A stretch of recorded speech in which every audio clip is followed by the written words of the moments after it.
What's up, UFC T-Dot Breakdowns? We're here for UFC Fight Night 210, Sandhagen versus Song. Get right into the main card. We had Anthony Hernandez versus Marc-Andre Baralt. I mean, it's spelled Baralt, but that's not how you say it. It's a French name. They were saying it. I'm sure I'm saying it wrong, but Marc and Andre Baralt, I think is how they were saying it. Terrible with these names. I feel like Hernandez was kind of better everywhere. On the feet, he was mostly in control. On the ground, definitely in the grappling, he seemed stronger. He seemed faster with the hands. He was all over him.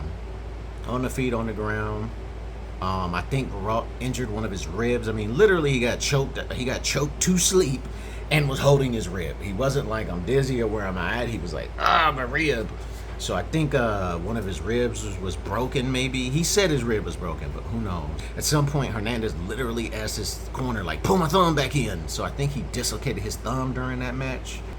He had a crazy takedown in the third round where he just dumped his opponent right on their head. I mean, like, on his head. Like, if you ever watched WWE and you seen when Stone Cold broke that Japanese man's neck and then coincidentally had his own neck broken the exact same way by Owen Hart, it was just, I'm not in the WWF anymore, but there was a time. But yeah, like, he dropped him, he picked him up and just put him, I mean, just, it wasn't like he landed on his shoulder and his head. He landed on the top of his head, full body weight, plus Hernandez's body. I mean, it was, and then still, when he got up, he was like, oh, my rib.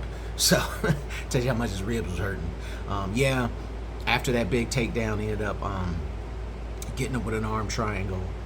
I think it was an arm triangle. It was a triangle choke, regardless, in the third round there, Hernandez with the win. During his interview, Hernandez was cussing so much during his interview. Like, he was dropping F-bomb after F-bomb after F-bomb. So much that at some point, DC was like, you cuss a lot, huh? And he was just like, yeah, that's one of my biggest problems. I can't stop fucking cussing. And then DC asked him who he wanted next, and he was like, I don't give a fuck who I fight next. Like, oh my God, dude, DC, that was a hint when he asked you about the cussing. Paul Felder was like, he needs some kind of coach to get him some professional speaking coach, I think he said. Next up, you had Tanner Boser versus Rodrigo Nascimento. This is crazy because Boser really made it a fun fight to watch. Nascimento just wanted to wrestle. He was so much bigger than Boser. It made Boser look lightning fast. He looked like a middleweight in there. He was so fast. And so small, too, because the other guy was taller than him and heavier than him and just a bigger frame. He just was huge compared to him. But, I mean, that Boser, man, that dude has some power in his strikes, and he is tough. Nascimento wanted to wrestle, and he made that what happened for most of the fight. He wasn't getting a lot done when he was getting Boser down. I mean, the ref had to stand him up at some point just for no action. Every time Boser would get free, he would land big shots, hurt Nascimento, and then Nascimento would get it back down, usually. Literally, Boser was able to get away from him right at the end, and I mean, swung into the last bell. I mean, had Nascimento hurt, but I mean, Nascimento had control for most of the fight. Ended up going split decision for Nascimento. During his interview, coincidentally, he does look like a big stretched out DC, and he said it to DC. I gotta talk to you, man. He's Brazilian, so he's got that Portuguese accent. He's like, you know, people keep saying when I post a selfie, it's look like DC. And when I post a picture of my training, they say, is DC coming back to fight? And he said, I can't tell why. When he said can't tell why, he kind of rubbed because he got almost identical male pattern baldness. He's about the same skin tone. He does look a little bit like DC. And then DC's response to that was maybe it was that receding hairline in your sexy body, because he has a very dad bod, right? Then at the end of his post-fight speech, he had to, like, you know, one more thing as DC was saying, great fight, great to see you. DC gives him the mic and he goes, I'm asking anybody, Dana, Mike Maynard, even you, DC. I love Canelo, and I want to see the Triple G Canelo fight. Please, somebody give me tickets. And DC was like, you the one that just won money you the one that just won the money and left the ring. I thought that shit was funny. He was like, anybody who could help me get tickets. And he was like, nigga, you the one that just won. And he left. I mean, I think DC was just joking with him, but just the way that it played out was hilarious to me. Next up, we had Joe Pfeiffer versus Alan Amadovsky. Haven't yawned all day since I started this. I'm yawning. Joe Pyfer has got a contract his first day on the Dana White Contender or looking for a fight. And Dana White was like, "You want a contract? Be like Joe Pyfer." So they're making a big deal about this Joe Pyfer guy. Amidovsky is like the only fighter from Macedonia on the entire UFC. I believe Macedonia is where the Spartans are from, like right above Greece, right north of Greece. But oh no, they from Lacedonia, huh? Anyways, Macedonia is right by Greece regardless, but I may have misspoken about the Spartan thing. That they may be from Lacedonia? I should do more research on this before I talk about it. Anyways, he's from Macedonia. I knew he was the only fighter. I didn't know he was the only fighter from there, but I knew he was from somewhere weird because his flag, when they show the names of the fighters, they show the flag they represent. And like I didn't recognize his flag, and I'm pretty good with those flags at this point. It was a little bit of a chess match, but when they threw, they really went at it. Both guys were swinging very hard. Both guys were, it looked like they were looking for the knockout. Maybe that's just how they both fight. Pyfer landed way more impactful punches. They were having an exchange, and in that exchange, Pyfer landed a big right hand, and I mean he knocked Amidovsky out. And then like the ref, Chris Tione, was just the knockout did kind of come out of nowhere. They were just exchanging in the middle of the ring, but the ref was so far away. And when he knocked him out, the ref reacted and ran over there. But by the time he got there, like Pyfer, waiting for the ref to stop the fight, throws another big punch. And I mean, he is out. He's on the ground. He's like zombie mode on the ground. Throws another big right hand while he's on the ground as the referee's yelling stop and getting there. It's not really anyone's fault. I'm not like faulting the referee. I'm not even faulting the fighter. I'm just saying that last shot didn't need to happen, and he basically hit a defensive fighter who was knocked out on the ground because the ref was too many steps away and couldn't get there quick enough and didn't yell stop until he was already hitting him basically. It wasn't like a heinous act or some big cheat or nothing. I mean,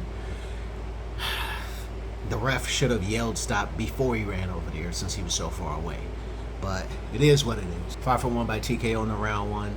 Again, landed that big shot he shouldn't have at the end. But it wasn't really anyone's fault. It was just perfect setup conditions. You know what I mean? Like when Cyril Gane hammer punched Tai Tuivasa in the back of the head, he could have just not done that. Could have hit him right in the face. He was bent over right in front of him. He could have uppercutted him, and it would have been way more impactful probably. And the fight was already over, so he didn't need to donkey punch him in the back of the head. It's like Edgar didn't need to elbow a girl in the back of the head, right? You know, you see the difference between these strikes? There's two fights where a fighter is basically landing the biggest strike possible directly to the back of the head of a defensive fighter in front of the referee standing inches away, versus a fighter who knocks a guy out, but the ref is so far away that by the time he says to stop, he's already swung again, because you're not supposed to stop until the ref stops you or the fighter is done, right? So I just wanted to clarify that. Like when I talk shit about a late hit or a hit to the back of the head, I'm talking shit because it's so heinous and so apparent, and the referee is right there looking at it and doesn't even mention it, whereas that's not what happened here. The ref was trying to get there. The ref did yell stop, but he was already in the motion by that time. I mean, he was inches from the face by the time he yelled stop. And by the time he touched him, he had already hit him again. And he stopped as soon as he touched him. He waited for the ref. He knocked him down, and he was kind of like, stop. You know what I mean? So I just want to make that clear. I think people thought I was trying to pick on those guys with those late blows, or I was trying to pick on those refs. That wasn't what I was doing. I was just pointing out that terrible, terrible late ass or illegal ass strike that the ref didn't even mention. That's the point. The ref didn't even mention the elbow to the back of the head. The ref didn't even mention the standing hammer fist to the back of Tai Tuivasa's head. That's what bothered me. If the ref had been like, watch the back of the head, I wouldn't have even mentioned it. All right, next up we had, during Pyfer's speech, he's talking to DC, and he's getting emotional, and he's like, thank you, Dana White. Dana White gave me money off contract. Dana White gave me a place to stay. I was living on park benches. And he's like, and give me that 50K because it's my birthday today and I'm the birthday boy. I like that. I like this Joe Pyfer guy, man. He's fun. He's entertaining. He's a fun fighter. So far, at least. I'm interested to see where he goes. Next up, we had Andre Philly versus Bill Algeo. This is a great matchup. Action right from the start. They were going right at it. kicks, punches. They were talking to each other. They were doing a little bit of taunting. Even early on, Algio kind of always fights like that, but Philly is game. So Philly is kind of doing it right back to him. They were both really loading up. They were both really landing. Philly landed, I don't know, 4 head kicks. He landed a bunch of head kicks. Algio was eating them like pears. Algio was able to kind of wrestle his way back to a clear head after the first head kick, which really hurt him. Algio ended up switching stances to southpaw and getting caught with another big head kick. Philly was really landing those kicks pretty well. Towards the end of round 2, Algio started to take over. He was landing punches, landing a big spinning back kick, to the head too, and Philly ate that like Pez dispenser. I feel like Philly set the pace and the pressure for most of the fight. I don't feel like Algio really had an answer for Philly's kicks. When they were just boxing, I feel like it was much more even, but once Philly started kicking, I feel like he had the advantage. But Algio is tough, and he hangs in there, and he really, I think from about halfway through round 2, he really made it competitive. He started to take over, as a matter of fact, towards the end of round 2. Don't get me wrong, Philly was always in it, but definitely Algio kind of began to wrestle control of the fight from him a little bit. This is a great fight. I think probably number 2 in voting for fight of the night in my book. In round 3, Philly ended up getting a takedown, getting into an arm triangle, getting to the back, getting a body triangle from the back, getting him on the rear naked choke. What's crazy is when he got his arm under the chin, and Algio started hitting him from like he's on his back in the body triangle, and Algio's hitting him like this. But he had him in such a position that at some point those punches were really landing.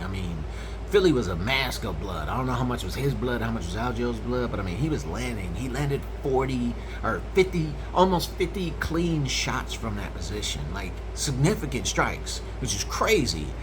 And so even though Philly ends that match in that dominant position, I really feel like Algio won that position. All those shots landed, all Philly did was attempt 2 takedowns that he wasn't successful in either. I don't think he had the arm triangle pretty good, but Algio was able to defend it. But all those shots he landed there really made it a question. Second round, the second half of that round was Algio's, and in the third round, there wasn't really any clear decided victor, but Algio landed 40 plus fucking significant strikes from a submissive position though. So how did the judges going to score it? I wouldn't like to score this card. It would have been hard. In the end, it ended up Philly by split decision.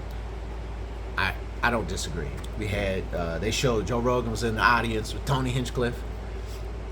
I don't know how much you guys are into comedy, but whenever you see Joe Rogan in an event, you're bound to see Shane Gillis or Tony Hinchcliffe or one of those guys. Next up, we had Chidi Njokuani versus Gregory Rodriguez.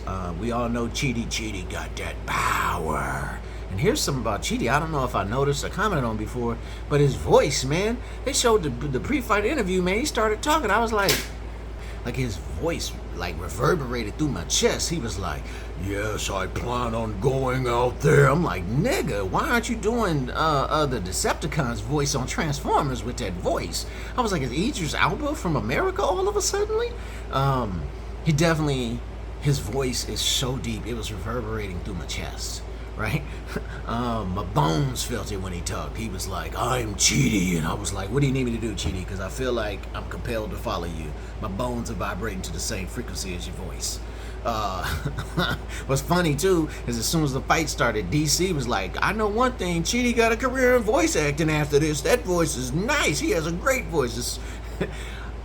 I just love the fact that I be calling shit out. I put it in my notes, and then DC be like, "Here go the thing you was thinking." I think me and DC would get along, but as soon as they started, Chidi threw 4 or 5 front kicks to the body. As soon as they start, hard, quick, very poignant body shots. That Gregory Rodriguez is tough, man. The first time he tried not the exact first time, but I think it was the first time he really tried to change levels. Chidi caught him with a knee as he ducked right to the face, sent Rodriguez stumbling all the way back to the fence. Chidi tried to throw a head kick and missed, slipped, fell down. Now he's stumbling back. Rodriguez is on him. What's crazy is that Rodriguez took that knee to the face before he was leaking. After that, he was able to get back up, get on Chidi, gets Chidi down. Chidi gets back up. At this point, Rodriguez is leaking blood. I mean, there's blood everywhere, right? He got another trip takedown on Chidi. Chidi gets right back up. There were big elbows and knees from Chidi in the clinch. He was like Muay Thai style, knee him in the body, throwing elbows across the top. Like Rodriguez was still throwing heat, still in there, covered in blood. He's a mask of blood at this point, taking elbows, taking knees. There was a point where there was a big left, like in a counter that hurt Rodriguez really bad. He didn't go down, but I mean, like he almost took a knee. He was hurt, but like I said, that Rodriguez is tough. He is tough. At some point later on, he landed 2 straight right hands in a row. Like he landed one, boom, and it kind of sent Chidi back a little bit, and he ran into him, and he just timed it, landed another one, boom. I don't know why I made that sound specifically, but he landed a bunch of more right hands, and then he went into the clinch. Chidi was kneeing to the body, but Rodriguez was landing some great dirty boxing to the body, to the head. This was the fight of the night, man. It was good. This was a really good fight. At some point, Chidi was getting hurt from that dirty boxing. Like, he literally fell forward to his knees. That's never a good sign. He landed on his knees. He tried to take Rod down. Rod kind of defended the takedown. It was a sloppy, messy, desperation takedown. Rod defended the takedown, but when he was getting up, Chidi landed another knee on the break. I think it was a knee to the head, but he may have missed that one, just lucky. But I'm saying, like, at this point, I'm looking at this fight, I'm like, how is either one of them still alive? Like, they both should be out at this point. They go to the corner, they show Rodriguez's cut with no blood on it. It's like, it looked like this dude got a third eye. It's like this big. Like, you could damn near see the dude's skull. It's so big, this cut. And he's just, it looks like he has literally just opened up another eyelid in his skull right here. It's gross. It's gross. Yeah, towards the end of that round, they just kind of took a break. They both just kind of hugged each other. And they deserved it after all the action they were giving us. Just, relax. Get ready for the next round. So the doctor came in, looked at it, warned the ref if it gets any worse to stop it. Rodriguez came out super aggressive, got another trip takedown. Chidi caught a big elbow on the ground, and that was the beginning of the end. Chidi kind of just covered up after that elbow. Rodriguez just kept pounding. Ref was yelling, do something. He didn't do anything. Ref stopped it. TKO for Rodriguez. I think that was the fight of the night. Rodriguez's nickname is RoboCop. He leaned heavy into that RoboCop thing. Like, he said something about he's gonna get you. I don't know. I think it was a RoboCop line. It's been a long time since I've watched RoboCop. Then he started preaching about Jesus a little bit in English and in Portuguese. I do not believe he was trying to do anything, but it's just hilarious because he has that thick Portuguese accent. And so when he says Chidi, he just says, like, he's a great fighter, shitty. I love to fight against shitty. He's a great fighter, shitty. All right. Now for the main event, we got Corey Sandhagen versus Song Yudong. Matchmaker's dream, this fight, I think. Song came out to some banging Chinese hip-hop music. If you haven't listened to Chinese hip-hop music, you're missing out. It's not really publicized in America, probably because they steal a bunch of our shit, but also because they don't want the competition. But the reality is, Chinese hip-hop is banging. Like, if you can deal with listening to music that's not the language that you understand, it is banging. Chinese hip-hop is good. It's really good. Like, if you need something to get you started, go type in Higher Brothers. Made in China, WeChat, Higher Brothers. The music is banging. Anyway, song came out to some banging Chinese hip-hop music. When Sandhagen's music came on, the lights went off, they zoomed out of the ring, and Song was just in there doing flips and shit. Like, please tell me somebody else saw that. I'm not just being racist and imagining it. But when the camera zoomed out and Sandhagen's music was playing, the lights went down, Song was in the ring doing flips. All right. Things of note, Sandhagen is 5'11" at 135 pounds. He's one of the tallest fighters at that weight, I think. Sugar Sean is the only other fighter at that weight class, at that height. They're the 2 tallest fighters there. Song hits so hard. Corey is so crafty and so just like skilled and gifted with the way that he strikes. He throws unorthodox things. He sets up traps. He's a great defensive fighter. Corey Sandhagen kept shooting. Song's defense was great. When he went down, he was right back up. They didn't award very few of these takedowns they awarded to him. There were a couple I thought were takedowns that they didn't award. I'm pretty sure even DC said that at least 2 of those were takedowns that they didn't award him for. But Song's defense was really good, and he was right back up. He's so strong. You can see it in the grappling. Sandhagen was clearly a better grappler, but Song would just overpower him at times when he was able to. Sandhagen's jiu-jitsu is really good. Like, you could just see the way he transitioned, the way he flowed between positions. His defense in the grapples. DC, DC was excited for this fight. He was echoing throughout the building during this fight. Every time the crowd was quiet, I heard DC's echo. It was a really good fight, though. In round 2, Sandhagen kept attempting jumping knees. They weren't landing. He just was trying to land jumping knees. Song stumbled him with a left hand. More jumping knee attempts. Sandhagen got a takedown, but Song got right back up. They had a head clash, and then after that, Sandhagen. I could be wrong in this assumption, but it seemed like after the head clash, Song got this big cut over his eye, and it seemed to me like Corey Sandhagen was targeting that cut. And I'm not judging him. That's a smart tactic, but for sure, after the cut happened, all of a sudden Corey is throwing lead up elbows into that eye. It was bad. It was a bad cut. Song was leaking blood. You could see him grimacing and trying to blink the blood out of his eye. It was right above his eye, too. Yeah, after the cut, immediately after the cut, I should say, it was mostly Corey Sandhagen for the rest of that round. He was pretty dominant. He was keeping the range. He was piecing him up. Song did have a rally towards the very end of the round where he kind of started throwing and landing some big shots, but nothing to write home about. Sandhagen attempted, 7, 8, 9 jump knees. I don't think he landed a single one. That cut was nasty. To be honest with you, it looked just like Rodriguez's cut, only Song's was like on his eyebrow right here, and then his eyelid, whereas Rodriguez was right in the center right here. Same deal, Dr. told Herb Dean, watch that cut. If it gets any worse, we're going to stop it. In the next round, they stepped in, had another head clash right on that eye, and then Sandhagen, instead of doing a jump knee, did the step-in lead knee, which is what DC recommended, and it landed right on that eye. And then said, at this point, they said it out loud that Sandhagen was 0 for 7 on takedowns, which is, I don't think that's right. I think he was 2 for 7, but anyways, he got him all the way to the ground twice, but in whoever's rating this defense, Song did pop right back up. So, I can't really fault him for saying 0 for 7. It just, I feel like 2 of those takedowns were successful. But again, even then, Song was right back up. Sandhagen was killing him with feints. Like, he was feinting the takedown, and every time he did it, Song dipped right with him. Just setting him up. Song is really slinging that leather. Every punch he threw looked like it could have been a knockout punch.